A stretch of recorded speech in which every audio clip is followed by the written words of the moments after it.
to be found in Sumer, ancient Sumer.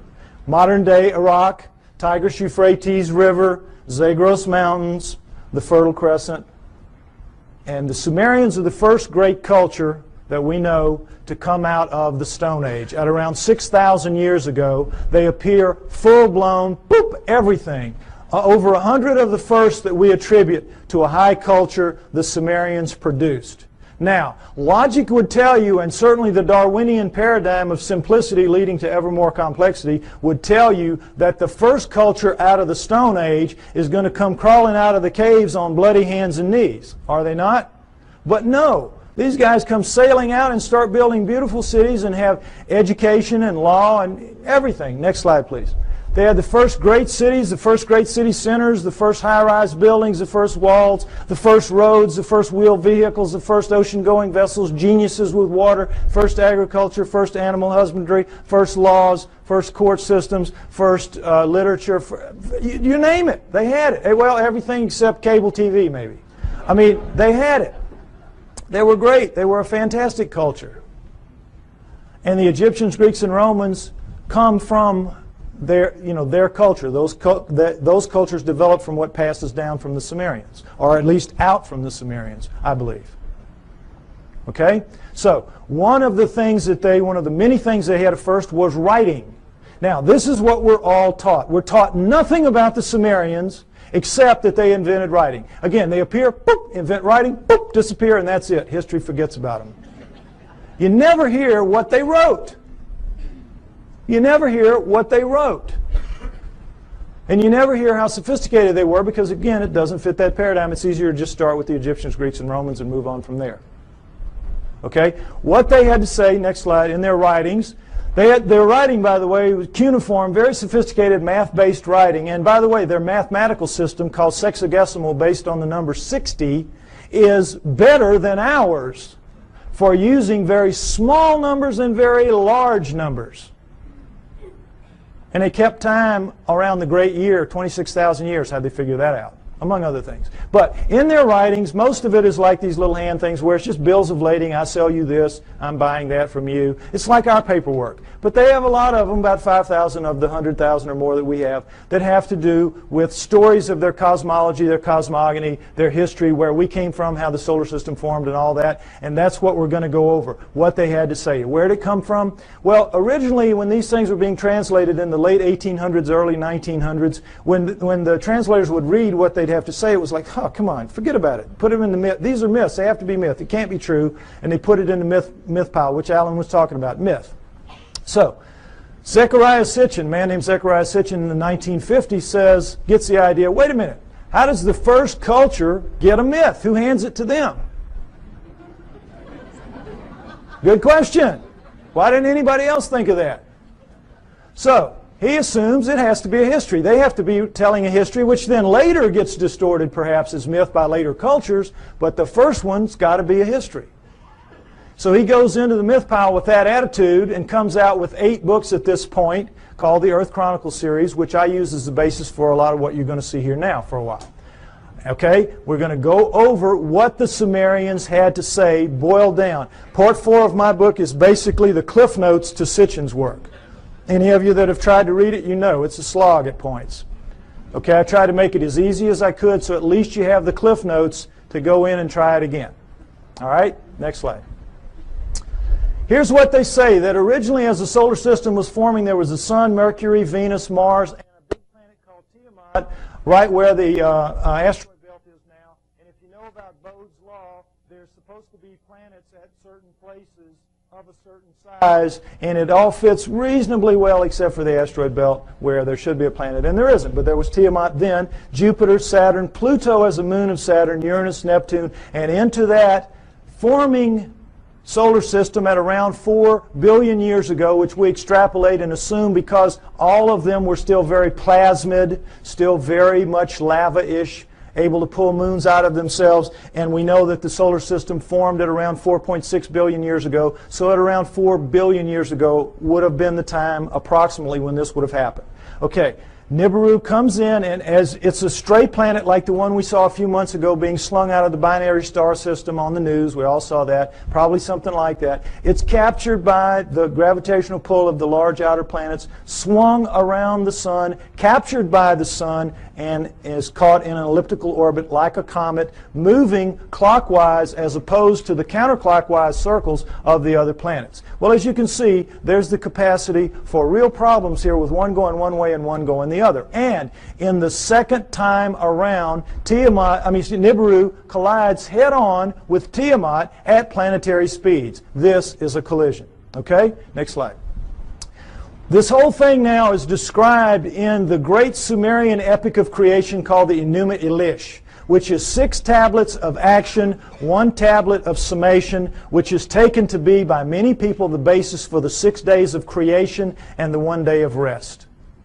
Because much of the Old Testament is a direct come down from the Sumerians. And if you know the Sumerian history and you read your Sitchin, you will know that, or my stuff, you will see that that is the case. Now, in that great epic of creation, the Enuma Elish, six of the major puzzles of modern astronomy and Earth geology are, I think, plausibly answered. You heard Alan's interpretation of some of it. I'm going to give you mine and give you the basic Sitchin explanation. Okay?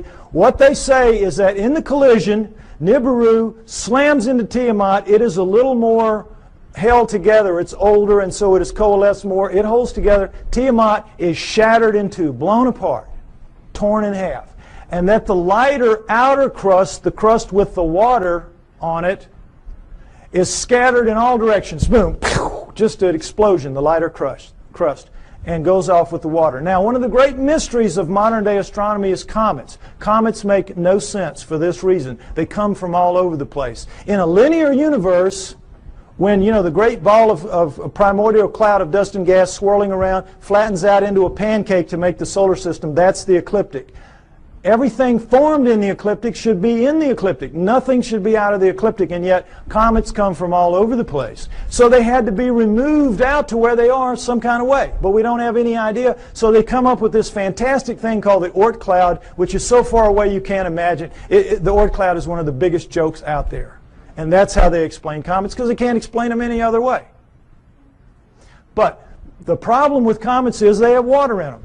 And anything out in space is not going to produce water. You produce water by being a cooling planet with lava spewing up the steam and stuff like that, and it condenses, etc. So comets have to begin in a planet. Now, this explains it, I think, plausibly well. Nothing that they will throw at you to explain comets will do it. All right. Number 2, the other great mystery, the asteroid belt. What they say is that the inner viscous magma inside Tiamat in the collision was strung out the bowels of the planet. The guts were ripped out and strung out and broke into little pieces. That's the asteroid belt. They called it the hammered bracelet. We call it the asteroid belt. But there it is. And that's a fairly plausible explanation for it. Again, this doesn't make sense because, as you heard, the exploded planet theory. Problem is, when a planet explodes, it ought to just go boom everywhere. It shouldn't be hanging around. Doesn't make sense for a number of reasons. Okay, now, the third one is Pluto. Pluto's a problem because it's, as you've all been hearing lately, they're trying to downgrade it. It doesn't belong. It doesn't fit. It has an orbit that's not like the others. It carries inside the orbit of Neptune, and it's 17 degrees off the ecliptic. Again, nothing should be off the ecliptic. What they say is that Nibiru, as it swung around, it pulled Pluto away from Saturn, its original home, and dropped it out where it is now. Now, all astronomers know Pluto is not a natural planet. It started life as a moon of an inner planet. They know that. But they have no idea how it could have gotten moved out to where it is. Here you go. Here's the reasonable answer right here. Now, let's talk about Earth. 3 great mysteries here. Life. Well, first of all, let's establish that Earth is a remnant of this. What happens is Nibiru's moon bangs into the remnant of Tiamat, and like pool balls, boop, hitting, knocks it inside the orbit of Mars, and it reestablishes there and becomes the Earth, the remnant of Tiamat. Now, Earth has one great mystery is life. How did life come to be? Life appears, despite what you're told about the lightning bolt into the primordial soup and all that, forget it. That's just a joke. That's just a fantasy fairy tale to tell people that don't want to know the truth and to tell kids in school. That's what they're teaching to this day. We know very well that the first forms of life to appear on Earth appear suddenly. They're very sophisticated bacteria, prokaryotic bacteria, and there's not one, there's two kinds, and they appear at around 4 billion years ago. Suddenly, overnight, strata with two kinds, sophisticated bacteria, relative to what that first living form would have been. If I had done the first part of my show, you would see all that. Okay, you can get the tape or get one tape and put it in a room and let everybody see it if you want to. But anyway, the point is, life is a great mystery. How it would suddenly appear 4 billion years ago, here you go. It says in the tablets, in the collision between Nibiru and Tiamat, in the mingling of their waters, Nibiru passed life to Tiamat, to the remnant of Tiamat. Perfect explanation for the sudden appearance of two sophisticated life forms on the remnant. Now, the remnant now is over here with its moon Kingu and has gone over, and now we're looking at two major differences in Earth and all other astral bodies out there. Earth is missing a huge portion of its crust, and it has plate tectonics, movement in the plates. How could that happen? No explanation. Why? Because in the vacuum, any liquid in a vacuum, what does it do? You see it in the space shuttle all the time. They let orange juice or milk. It makes the smallest, tightest ball it can make. That is what a liquid does in a vacuum. Smallest, tightest ball it can make. Now, that is what all the other astral bodies have done. They don't have plate tectonics. There's nowhere for the plates to go. They're as tight as they can be. Where do plate tectonics come from? In the collision, the backside of Tiamat is cracked like an eggshell. Cracked like an eggshell. There are the plates. There are the plates. And when the missing crust, of course, is when the half is there. It's still viscous. It's still magma. So what's it going to do? It's going to tighten itself down into a new ball, much smaller than the old one had been. And what's going to happen? It's going to have a big chunk gone, a big missing piece of itself, a big hole in itself, in its skin. And so that scar is going to break up into pieces as the plates move around, and we have the plate tectonics and we have the missing surface that we know about today. Next slide, please. And we'll take a look at just a representation of what it looks like with the water gone. Not to scale, of course, but you get the idea. This is not like any other planet or moon out there. Something happened. And I think the Enuma Elish gives a plausible explanation for what that was and for all the other things that I mentioned as well. Next slide. Now, when the dust settled, here's what we had. The solar system as we know it today, with Nibiru moving in this clockwise 3,600-year orbit. And I say it passes outside the orbit of Mars, inside the inner edge of the asteroid belt. And the last time through, I think, was around 200 BC, which means it's just past aphelion out here, and it's going to be back around 3400 AD, about 1400 years. We don't have to worry about it if I'm right. You will get arguments about these dates. Some people use textual interpretations. I use the date of the ending of the Ice Age, which I believe was caused by Nibiru passing through and lifting the tides. You can read about why I think that in the book. And I use the dating of the ice cores and the tree rings of science. I try to make my work as scientifically based as I can because I expect someday to be able to go toe-to-toe with those guys, and I want to be able to do it on their turf in their terms. Okay? So, next slide.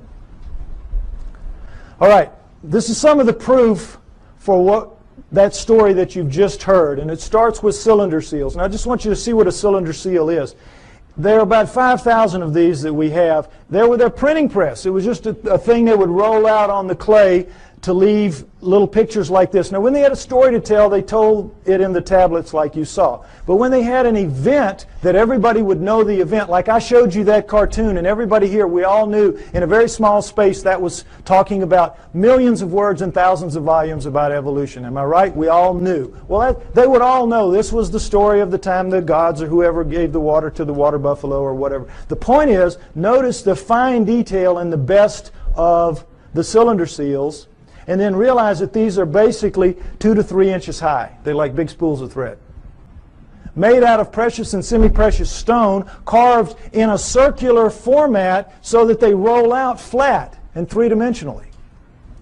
Now, when asked how this was done, science says, well, they could only have bored little holes into the rock and then abraded them out like they, to the degree that they wanted. Well, the sand would be bigger than the holes you need to do this, some of this work anyway. There's just no way. Lasers, this is not even an inch square here. Lasers would have a hard time doing this if they could do it. Nobody knows how they did this. They're just pulling one out of the hat on you. Okay, next slide. This is the one I want you to see. This is a much older one, much more worn, as you can see.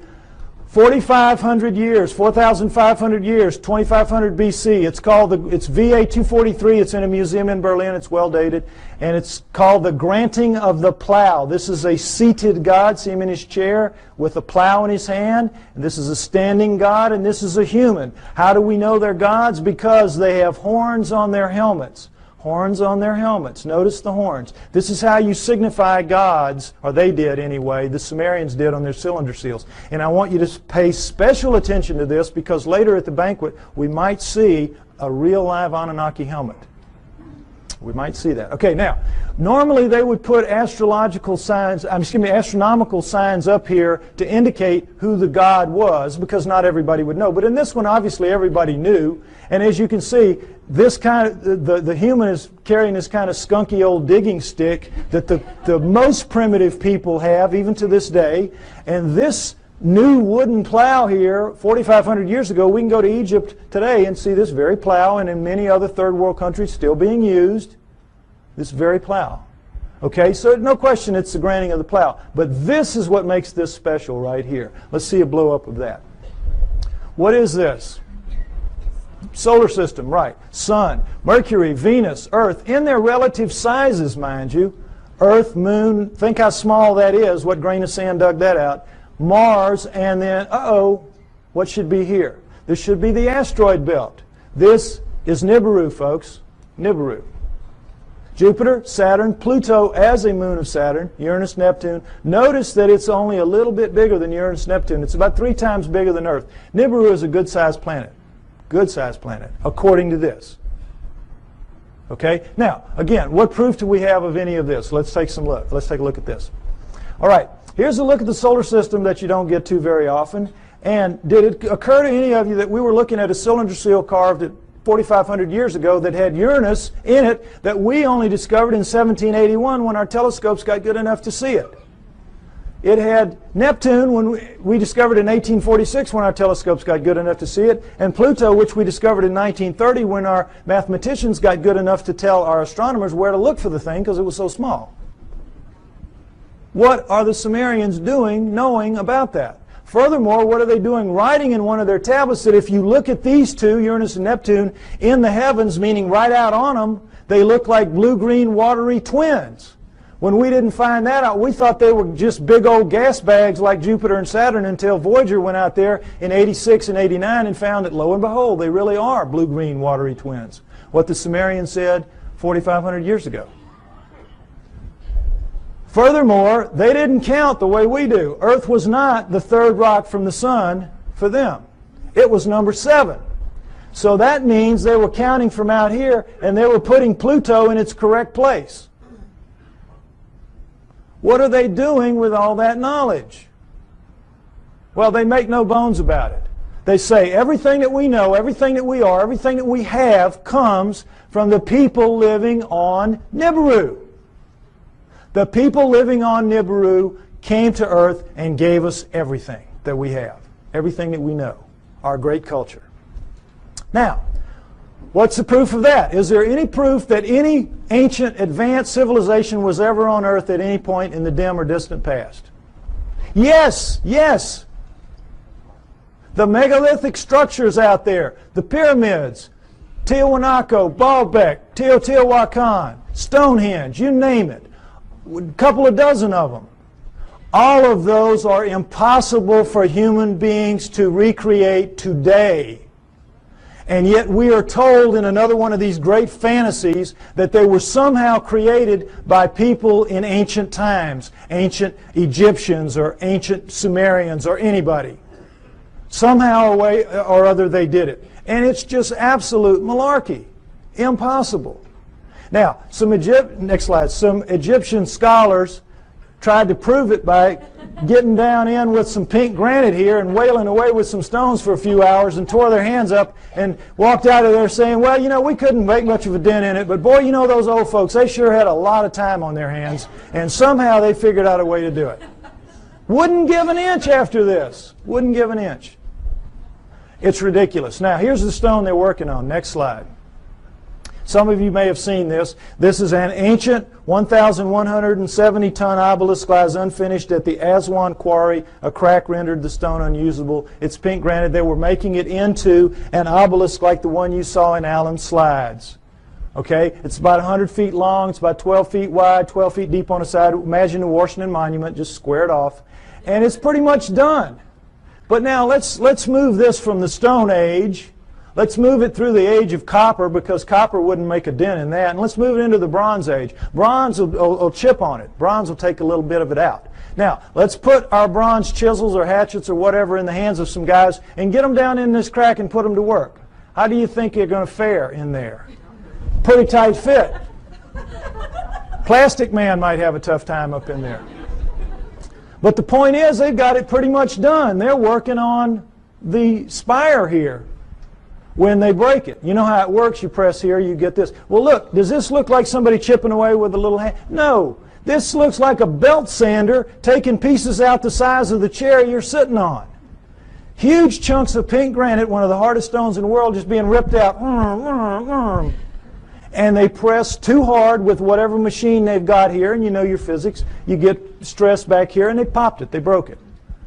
And they just said, whoops, we busted that one. And they just unhooked it and went somewhere else and left it for us to marvel at and wonder how they could have done it.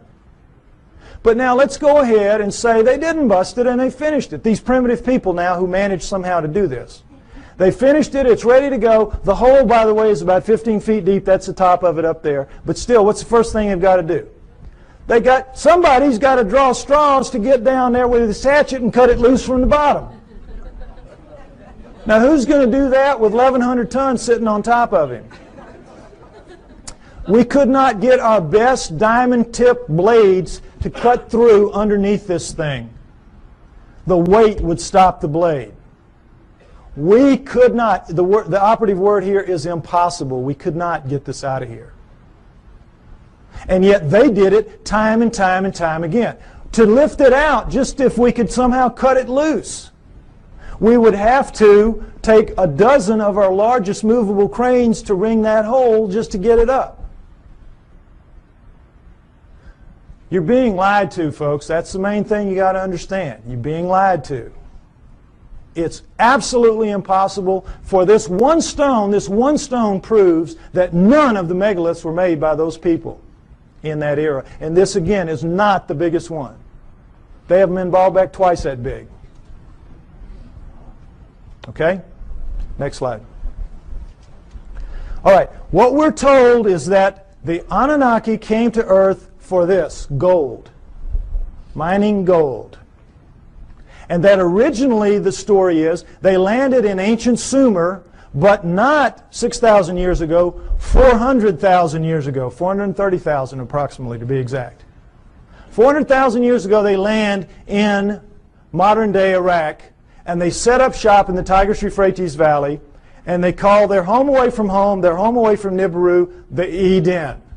You'll see a poster out there by my thing, Anunnaki over Eden. That's what that means. Because that poster is the Tigris River Valley that the symbol is rising above. That is where it was. That is where Eden was, according to them, and that comes down in the Bible as such. So they set up camp and they placer mined the gold out of those rivers. What do they need gold for? They needed to repair their atmosphere. In their rise to high technology, they had damaged that big, 3 times the size of Earth atmosphere, the same exact way we're damaging ours in our rise to high technology, and they ultimately had to repair it with very fine particulates of gold, like talcum powder, blown up into the stratosphere above it so it would ride above there and act as a reflector and an insulator from cosmic rays, which is, you see that on the masks of astronauts and in the capsule and all that. Gold is a wonderful stopper of cosmic rays.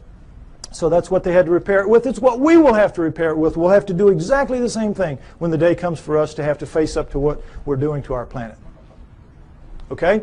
So they came, they place her mind out of the river, and all that is you put a tray in the water, you let the water sweep over, the water drops the gold into these cloth. Every few weeks you pick it up, and it's real easy. It's the way we do it now when we have the opportunity. But you tap out any stream system, ultimately, and they did. After about 150,000 years, they had tapped it out. And so they decided they were going to split themselves up and go where the mother lode of gold was on the planet Earth, which is what it is today, southern Africa. So they divided themselves into the upper world, which remained the Eden, and the Abzu, which was the lower world, and you didn't want to go to the lower world because you had to get in the holes and dig the gold. And they didn't like it. So the Anunnaki revolted. They said, we don't want to do this. We want a slave to do this work for us. Plus, it was a hardship duty, mostly men. Why don't you make us some women while you're at it? So that's what they did. They decided to use the creatures of Earth, which would be the hominoids, and I say it would have been the Almas, the likeliest candidate.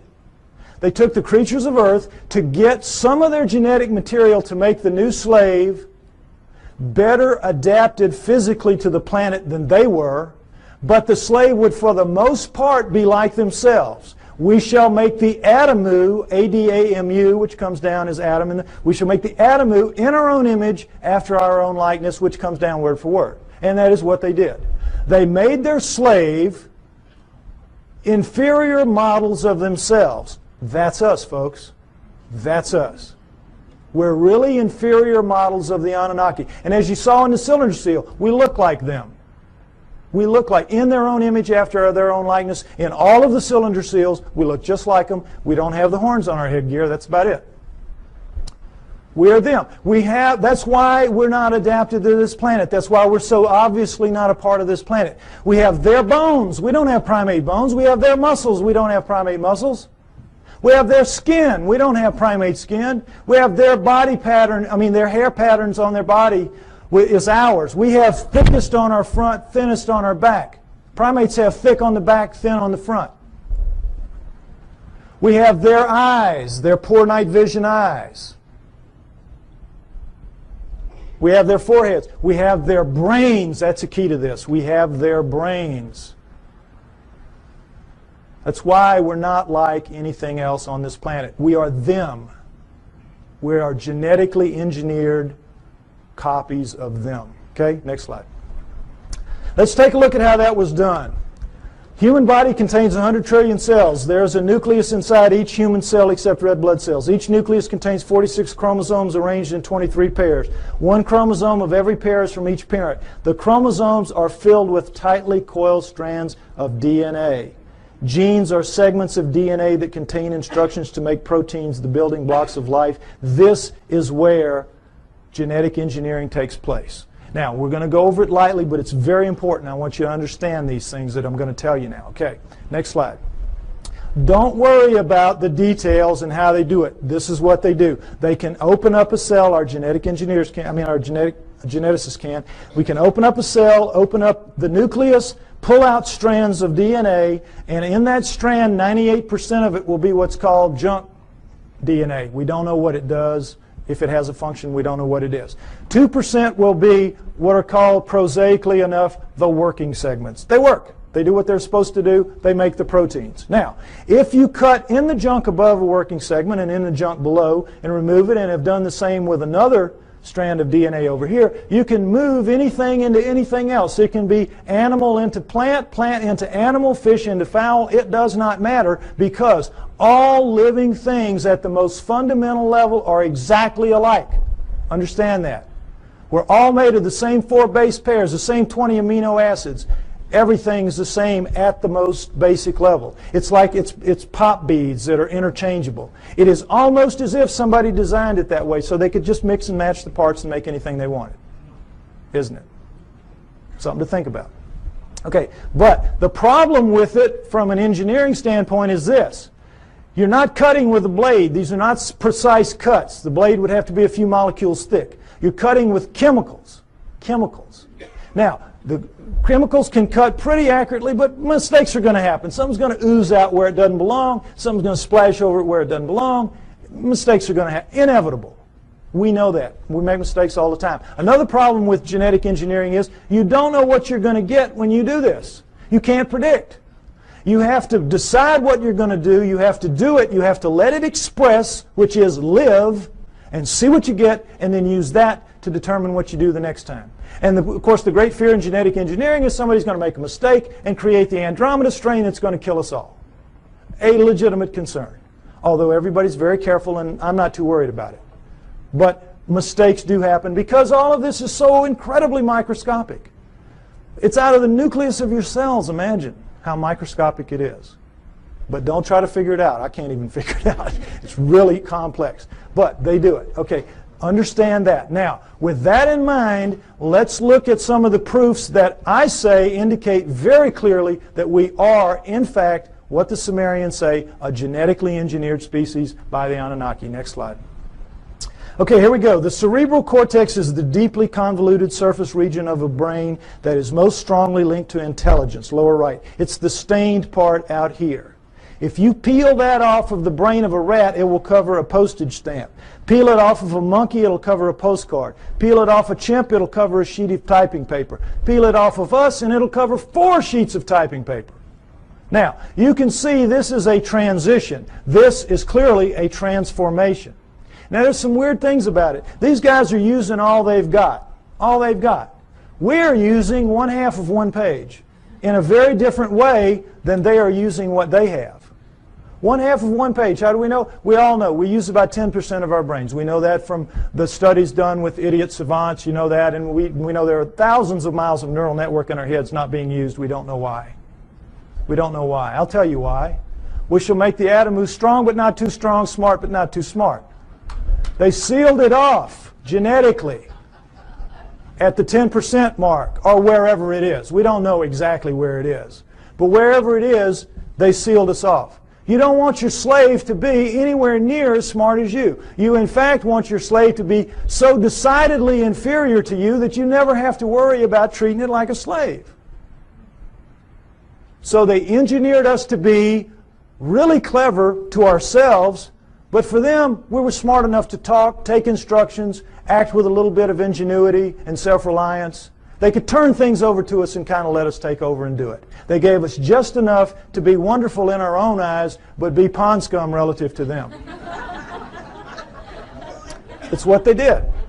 So, it's pretty clear in as much as that, and now understand with the idiot savants, for those of you that don't know the proof about this, idiot savants get some beam of light in the damage to the good 10. They get some beam of light and it will strike somewhere in the other 90%. You all saw Dustin Hoffman in Rain Man, remember? Well, they get it in math, they get it in music, they get it in sculpture, art, whatever, wherever it strikes. Now, if there's just one, we could say, well, that's a freak of nature. But we've had lots of them, lots of them. So we know that all of this is out there. It's in our heads.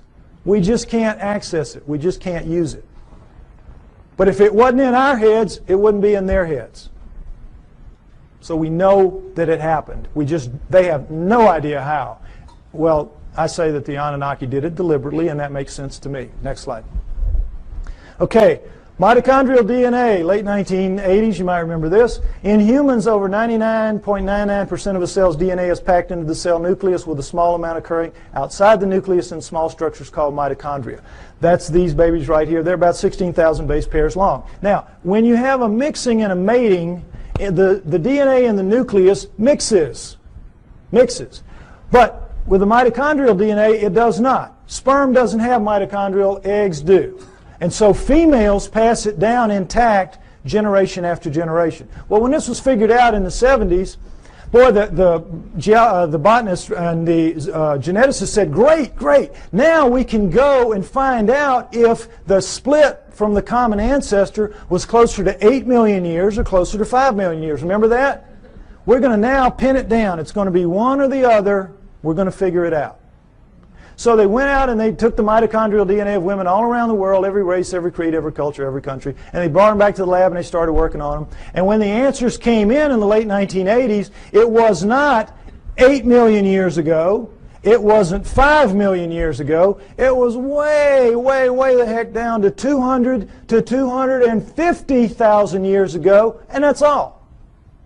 We don't exist genetically beyond 200 to 250,000 years. And of course, needless to say, the anthropologists said, you guys are nuts. We've got these skulls showing, these bodies showing, these prehumans showing that we go back millions of years. What's the matter with you? And the geneticists said, we couldn't have been wrong that many times. Impossible. We'll do it again. And they have. They've done it. It always comes out the same. Outside 250,000 years ago. That's it. We're brand spanking new. Brand new on this planet. Now, there's still a lot of people, there's still a lot of people that will not accept that. A lot of people that will not accept that. But it is true, and it is becoming more and more acceptable, for as outrageous as it is. Now, not only do we know when we were created, we know where. Where? Because the oldest of us consistently kept coming in southern Africa. Next slide.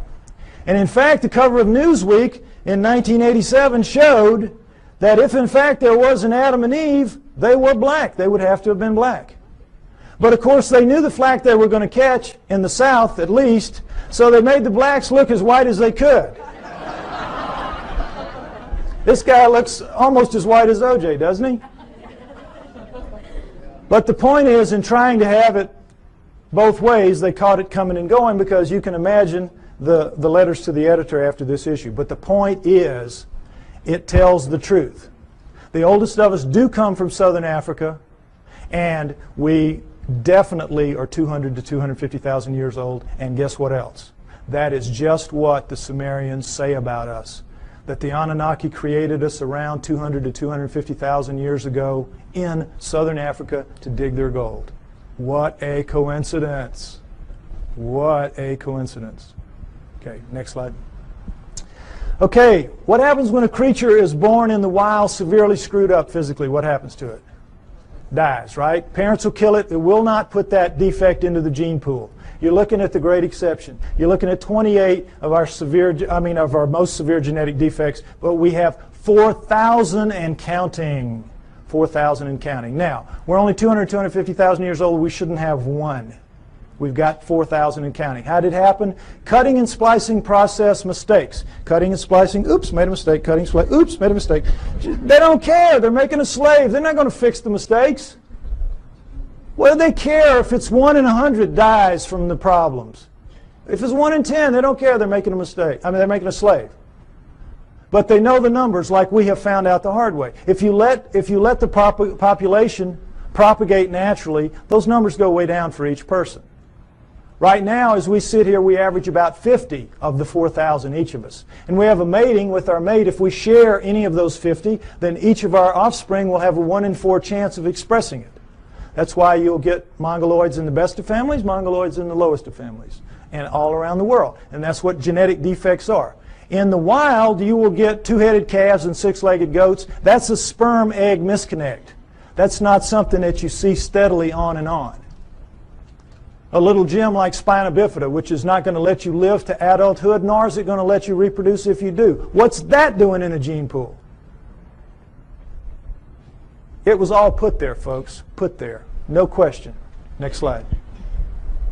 Okay, here we go, the chromosome match. It's kind of hard to see, comparison rather. Humans, chimpanzees, gorillas, and orangutans right here. And you see how similar they are. And as we know that between humans and chimpanzees, there's 99% similarity in the DNA and 98% with gorillas. And it's like, oh, well, then that we're just kissing cousins. That's as close as you can be. We're almost the same thing.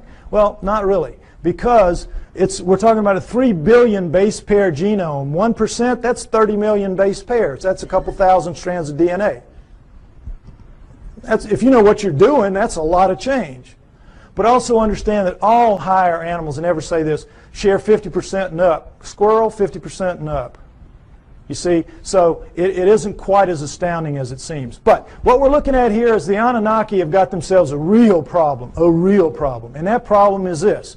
They come to Earth and they decide they're going to make the slave. They decide we're going to use this creature of Earth, let's say it was an Alma. They test the blood and what do they find? First thing, big problem, 48 chromosomes. All primates have 48 chromosomes. But they, the Anunnaki, have only 46 chromosomes. How do we know that? Because we have 46 chromosomes. We descend from primates, and yet somehow we lose 2 whole chromosomes. That's an awful lot of DNA. And somehow we're so much better than them. Well, they have 68 or something like that relative to them. But we don't. We have 46. So we know this was the result of the genetic engineering, and they had a problem. The Anunnaki did. What could they do? They had to, you know, how it works. There's 24 in sperm and egg, 23 sperm and egg. So you got to get the sperm and the egg to match up, one or the other, 23 or 24. Can you take out a chromosome from the creature of Earth, the 24, and still have a creature of Earth? No. Can you add a chromosome to yourself and still have an Anunnaki? Go up to 24 from 23? No. You got a real problem. It's an insoluble problem. And you need that because you got to get the first hybrid to get in the game of the genetic engineering. You got to get something alive that is a blending of you two to begin to work on it. So what can you do? How can you solve that problem? There's only one way, and boy is it smart. You go in and you look and you compare the chromosomes and you find 2 that can be fused and will take up one space but maintain the integrity of all the chromosomal material. You find a spot where you can fuse 2 to make 1, and now you've got all the material but taken up one place, and now you're ready to rock and roll. You with me? All right, let's look at the number 2 chromosome close up. They just went to the second one. They just looked down the row and they said, okay, this will work. Orangutan, 2 and 3. Gorilla, 2 and 3. Chimp, 2 and 3. Human. Uh-oh. Fusion. How long do you think it would take Mother Nature to do this? There's no clearer proof that we're genetically engineered just like they say we are. Next slide.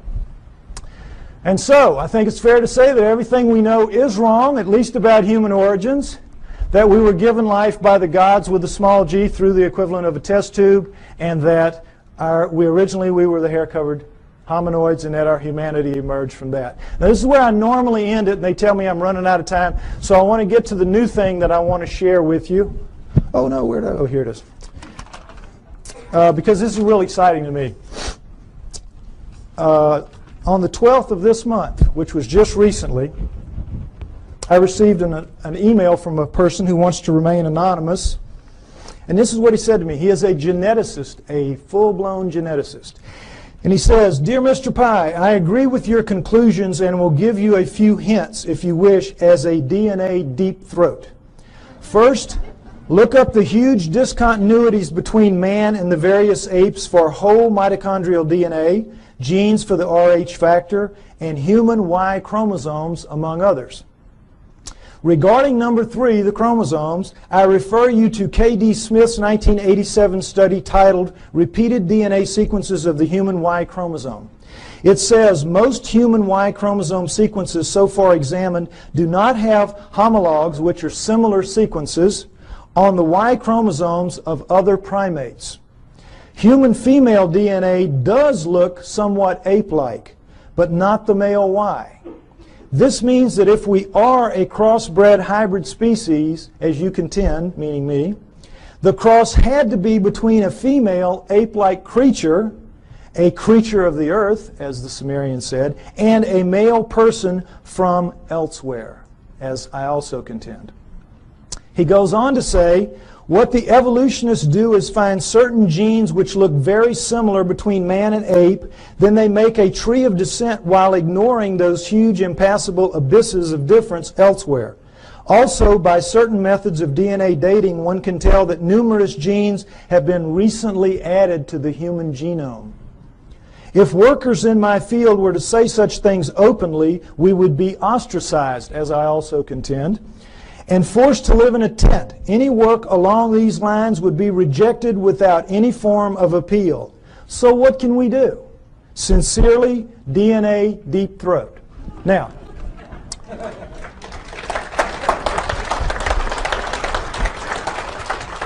what this means, thank you, what this means is we win. We win. Because where one of these came from, more of these are going to come. As my profile rises higher, and I think, frankly, that I'm the only person out here pushing this genetic stuff that you're seeing like this, more of these are going to come my way.